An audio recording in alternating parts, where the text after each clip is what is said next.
A racist cop kicked a black woman at broad daylight then learned he just hit a major general. It was just another Tuesday on Lenox and Fairchild, a busy intersection alive with midday heat, impatient honking, and the scent of fried food wafting from a corner cart. Laughter rang out in bursts as a group of black teens lounged outside Kenny's Discount Mart, roasting each other and sipping juice from crumpled cartons. And then the screech. A police cruiser tore into the block, like a wolf lunging at prey. Tires screamed. Door slammed. 3 officers, all white, buzz-cut, booted, and barking, exploded from the vehicle. Hands where I can see him. Move back. Get down now. The teens scattered like marbles, instinctively, bodies blurring with motion, heads low, hearts thudding. But one person didn't run. She walked. A tall, dark-skinned black woman in black joggers, a gray hoodie pulled up over her braided hair, and wireless earbuds tucked in place. She didn't flinch. She didn't pause. She moved with a quiet, collected rhythm, like someone used to chaos, or above it. One officer zeroed in, his face pink with fury. "You! Stop right there." She did. She turned slightly, one brow raised. "I'm walking," she said evenly. "Why are you shouting at me?" The officer's jaw flexed. He took a step closer, puffing his chest.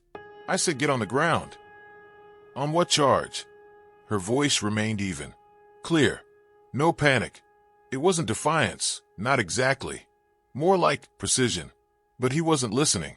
He lunged, and in one brutal, split-second movement, he kicked her. A hard, rising boot to her ribs. A gasp rippled through the crowd. She collapsed, air ripped from her lungs. Her side slammed into the sidewalk. But she didn't scream, didn't even curse. One teen, frozen for a beat, yanked out his phone and started filming. Another officer, hand hovering over his taser, shouted at the gathering crowd. "Back up. Everyone back the hell up or you're next." No one moved closer, but no one left either. She lay on the pavement, one hand braced to the side, the other tucked beneath her, not limp, but deliberate. Her hoodie had slipped back, revealing clean braids, the glint of a silver earring, and a face that looked younger than expected, but with eyes that could silence a room. Those eyes weren't begging. They weren't scared. They were calculating. She scanned badge numbers, memorized faces, counted witnesses, felt for fractures along her ribs. The cop who kicked her was breathing heavily now, like he knew something had slipped. Something was off. Her silence was louder than any scream. The second officer bent over. "You refusing to cooperate?" She didn't respond, didn't blink. That silence, it made them uneasy. "Detain her." The first one growled. Obstruction. Cold metal cuffs clicked around her wrists behind her back. Still, she didn't fight. But as they pulled her upright, she finally spoke, low, steady, and surgical. "You don't know what you've done." And then nothing. She let them drag her toward the cruiser, limp but unbroken. The camera kept rolling. The crowd kept watching.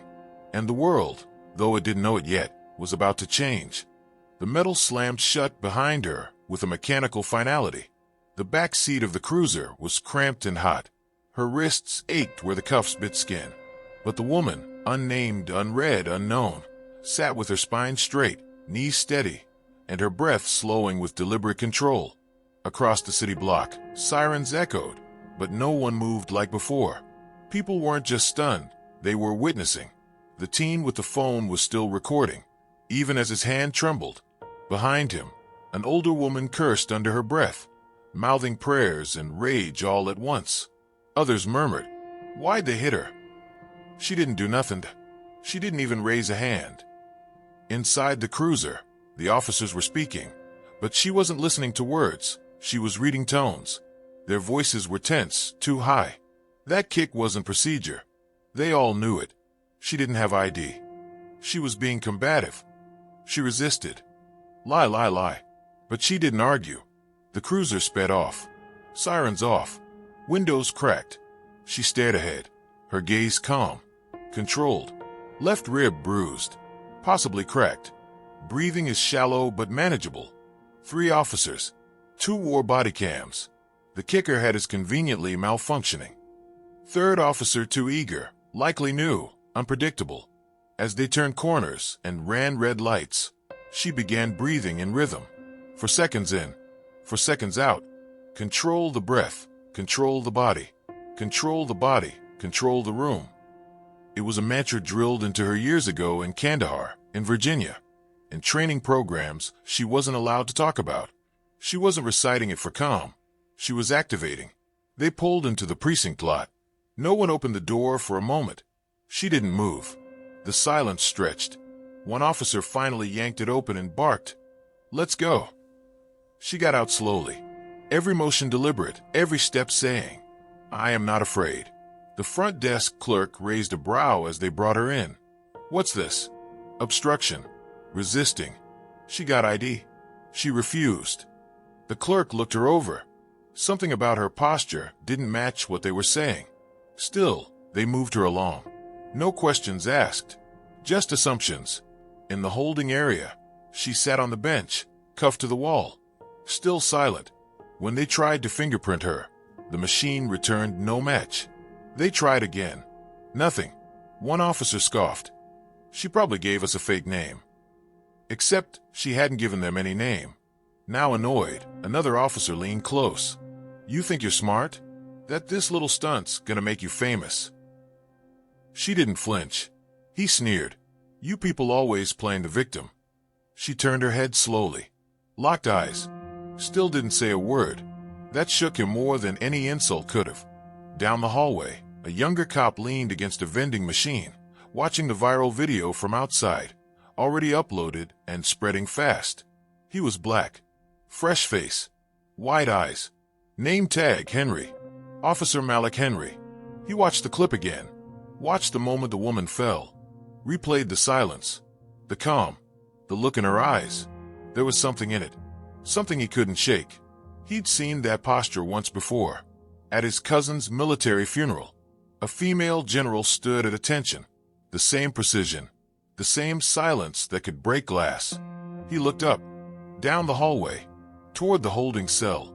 He didn't know who she was. But she wasn't just a victim. She was something else. And the whole station had no idea what they'd just dragged in. The holding cell was cold. Not the kind of cold you feel on your skin. The kind that settles in your bones. A steel bench. Fluorescent light that never flickered but still felt unstable. She sat there. Same posture. Same breath. No name given. No ID found. They thought that made her powerless. Invisible. But power doesn't always roar. Sometimes it waits. One officer returned with a folder in hand. Nothing in it. The fingerprint database came up empty again. "She's not in the system," he muttered. The other officer scoffed. "Try Interpol. Maybe she's foreign." They laughed. Another cop, beefy, red-faced, with something to prove, walked up to the bars. "You know we could keep you in here for days, right? You don't cooperate. You don't get rights." She tilted her head slightly. Just enough. Not afraid, curious. That made him angry. "You think this is a game? All this silence, S***T? You think it scares us?" She slowly blinked. "Calm." He slapped the bars. "Hard." Another officer, watching, chuckled. "She's waiting for her lawyer or some activist to come and scream racism. Good luck." She said nothing, but in her head, she began the mental map. 3 cameras in the hall. 1 blinking red, not recording. Officer with limp, right leg heavier. Noted. 2 exits. 1 guard posted. 1 unarmed secretary within 40 feet. It wasn't that she was planning an escape. She didn't need to. This wasn't her battlefield. But if it was, she would have already won. She closed her eyes. Breathe. Not in fear. In training. Coordinate, recall, exercise, begin. Kabul. Lat. 34.5553 degrees north. Long. 69.2075 degrees east. Tripoli. Lat. 32.8872 degrees north. Long. 13.1913 degrees east. Riyadh. Lat. 24.7136 degrees north. Long. 46.6753 degrees east. She rotated through coordinates. Not just to center herself, but because it kept her sharp. From the corridor, Malik Henry passed again. His phone buzzed, a group chat full of rookie officers sharing the video. He clicked it open, but this time, he didn't just watch her fall. He paused at the moment after. When she looked up, her eyes didn't plead, didn't panic. They calculated. He froze. Something about it gnawed at him. He stepped into a side office, heart pounding. What if she's military? He muttered. He logged into the internal system, tried searching for similar use of force cases. Dead end. Then he tried something risky, something that could cost him his badge. He ran her fingerprint again, but this time flagged it for federal oversight review. That route would ping higher-level clearance agencies. The screen stalled. Access denied. Record sealed. Malik sat back in his chair, eyes wide. She wasn't just off the grid. She was protected at a level only senior agents, diplomats, or high-ranking military officers ever were. He looked toward the hallway.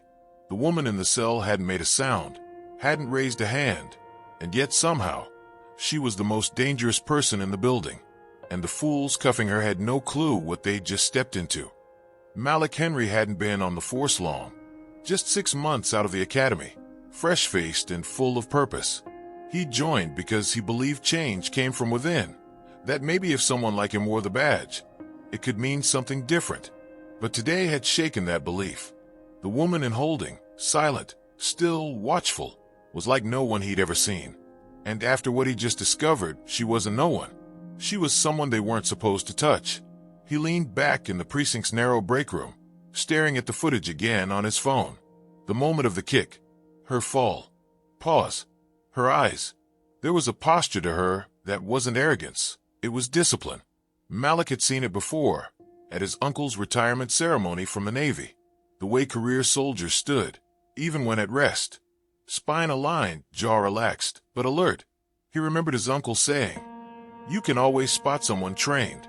It's not the uniform. It's the stillness under fire." And she'd had that stillness, even after a blow meant to humiliate her. He watched the video again. The way she looked at the officer, not in fear, but with precision. She was memorizing him. The cuffs, the badge number, the surroundings. Malik's got twisted. She knew exactly what she was doing, and that terrified him more than if she'd screamed. He slipped out of the break room and made his way back toward the holding cells. Kept it casual. Made sure no one watched him. She was still on the bench, hands in her lap, legs relaxed, but he could feel the tension beneath the surface, like standing near a live wire. He stopped outside the bars, cleared his throat. "I brought water." She didn't move, didn't speak. He set it on the tray slot, waited. He looked around. No one else nearby. "I saw the video." Still nothing. He lowered his voice. "You don't have to talk to me. I know you're not what they think you are. I know you're." She looked up, eyes sharp, and for the first time, she spoke. Not loud, not angry, just clear. "What do you do when the badge on your chest doesn't match the man inside?" Malik blinked. She wasn't asking out of curiosity. She was testing him. He swallowed hard. "I don't know anymore," he admitted. She studied him for a long moment, then turned back to the wall, silent again. But in that silence, something passed between them. Trust. Not yet, but the beginning of understanding. The hours dragged, but to her, time was irrelevant. Still no name, no protest, no demands. In the precinct, word spread fast. She's a nutcase. Probably a drifter. Just wants attention. But none of them could explain the blank record, or why she hadn't said a word since speaking to the rookie. Malik Henry sat alone in the report room, bouncing his knee, staring at her file, or the lack of one. No name, no ID, no match. But something else bothered him more than the mystery. The composure. Most people, innocent or guilty, eventually crack. They cry. They plead. They rage. Not her. He pulled up another clip.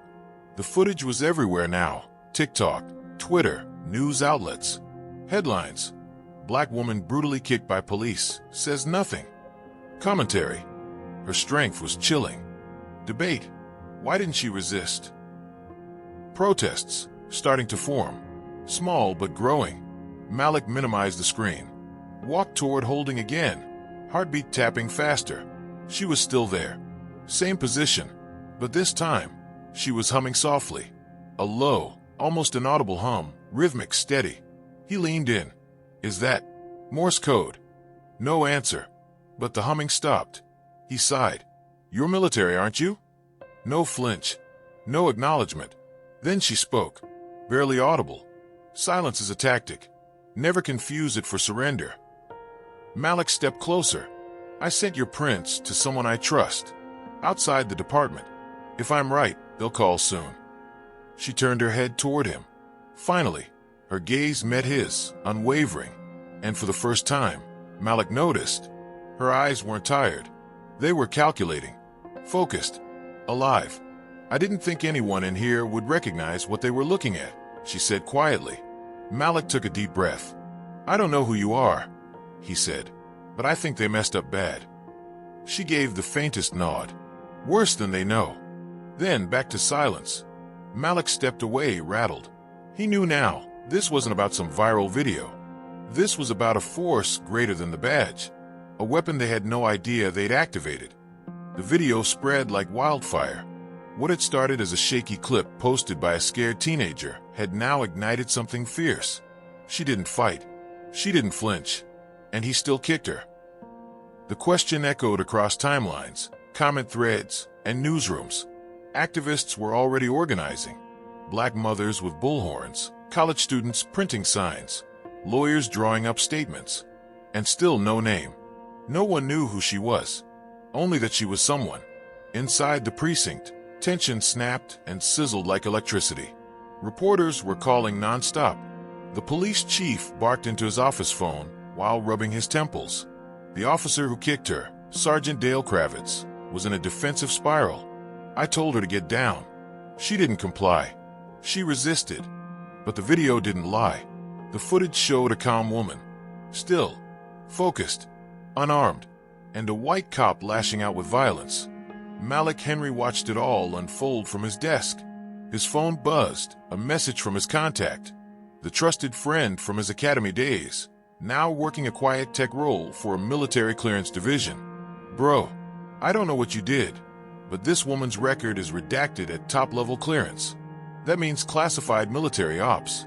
I'm backing off. Be careful. Malik's fingers trembled slightly as he read. Redacted. He had guessed she was military, but top-level redaction meant she was elite. Untouchable. His instincts had been right. They'd arrested a ghost. Meanwhile, outside the precinct, protesters gathered. A small crowd with signs, chanting, shouting into bullhorns. Their anger grew with every passing hour. Inside her cell, the woman meditated, breathing evenly, fingers tracing invisible lines on her thigh, pressure points, map routes, tactics. She was preparing, watching. Every officer who passed her door flinched a little. They couldn't explain why, but she unsettled them. She wasn't just still. She was waiting. By late afternoon, a new headline hit the national feed. Anonymous woman in police custody sparks outrage. Internet demands answers. The precinct's PR team scrambled. A vague statement was issued. We are aware of a situation involving use of force. An internal investigation is underway. But the world wasn't waiting. In the corner of the squad room, Malik stared at the blinking cursor on his report screen. He typed one word under victim name. Unknown. But not for long. Because somewhere, someone important was going to recognize her. And when they did, hell would come knocking. The holding cell was quiet, but inside her mind, war thundered. Boom, boom, boom. Distant mortars, helicopter rotors, the scent of diesel, blood, and scorched sand. She was no longer sitting on a cold bench. She was in Kandahar. Bravo team, move. Secure the east corridor. The voice in her earpiece was frantic, but hers was steady. General Raina Briggs, though she didn't go by titles in the field, had boots on the ground and eyes on every angle. A young corporal was down, hit by shrapnel during a mission gone wrong. She didn't hesitate. While others ducked for cover, she ran toward fire. The memory played in crystal clarity. She could feel the burn in her lungs, hear the chaos in every direction. But she was focused, in control. Sliding beside the wounded soldier, she assessed quickly. Collapsed lung. Arterial bleed. Time critical. She called for cover fire, slung him over her shoulder, and moved. Bullets ricocheted off concrete. Her team screamed into comms. General, fall back. But she kept going. Past the danger zone. Into the armored vehicle. The boy lived. Back at base, no ceremony followed. No press. No spotlight. Just a quiet nod from the commander and a line added to a growing list of unspoken victories. Now, back in the cell, she exhaled slowly. The chance outside. Justice for her. End police brutality. Bled into her thoughts. She didn't flinch. She wasn't rattled. She'd survived war zones, led rescue operations, and advised heads of state. And now, sitting in a dimly lit cell, bruised but unbroken, she was calculating her next move. No one had said her name. Not yet. But they would. Soon. And the world would learn. The woman they kicked in the street was a decorated war hero. A tactician. A survivor. A leader. And she was done staying quiet. The precinct buzzed with nervous energy. Phones rang. Emails pinged. A crowd of protesters had gathered outside, growing louder by the hour. But inside one quiet office, Officer Malik Henry was sweating bullets, not from guilt, but from the truth he was about to uncover. He sat at a terminal in the corner of the records room, hunched over a secure connection his old military friend had helped him set up. He'd double encrypted the request. Used a private line. No badge number. The reply came with no ceremony, just a blinking folder. Top clearance match, classified. He clicked. Subject, Raina Briggs. Rank, Major General. Branch, U.S. Army, Joint Tactical Command. Commendations, 7 Medals of Honor, 3 Purple Hearts, Distinguished Service Cross. Current role, Strategic Advisor to Pentagon Security Council. Status, Active Duty, Special Assignment. Malik's mouth went dry. He leaned back slowly, heart thudding against his ribs like a war drum. She wasn't just military. She was the military. A black woman who had risen to the highest echelons of command. A ghost in the system. Someone so valuable. Her record had been scrubbed from public view. And they kicked her. Beat her. Jailed her.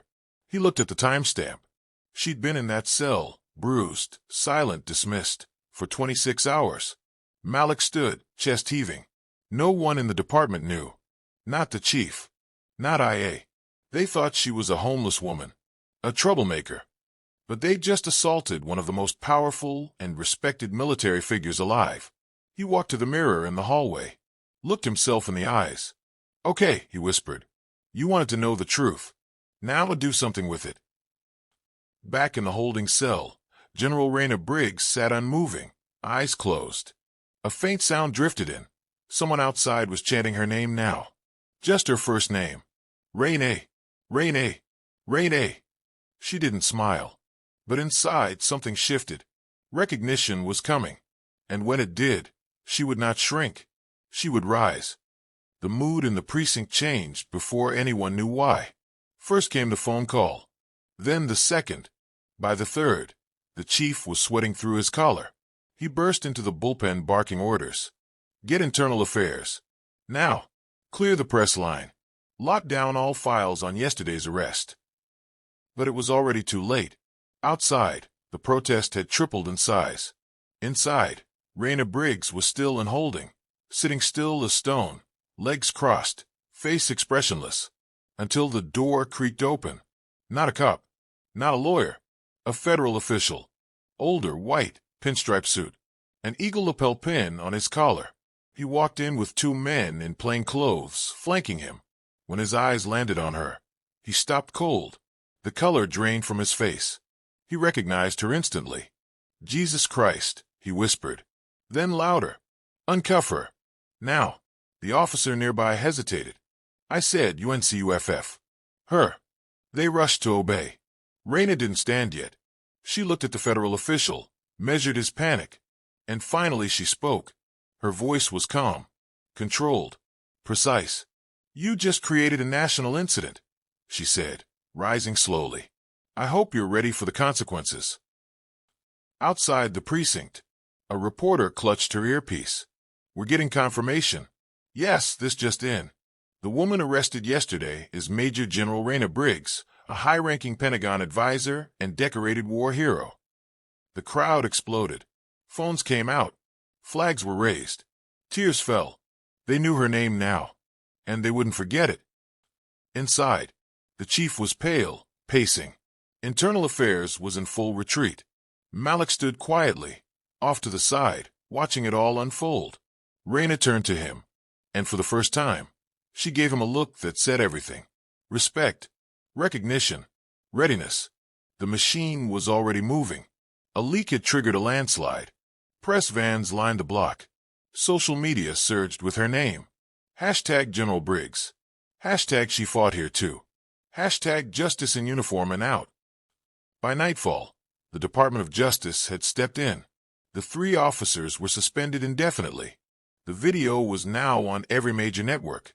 And Raina, she didn't ask for a platform, but now that she had it, she would use it. Outside the federal building, a sea of cameras and microphones formed a wall of light and noise.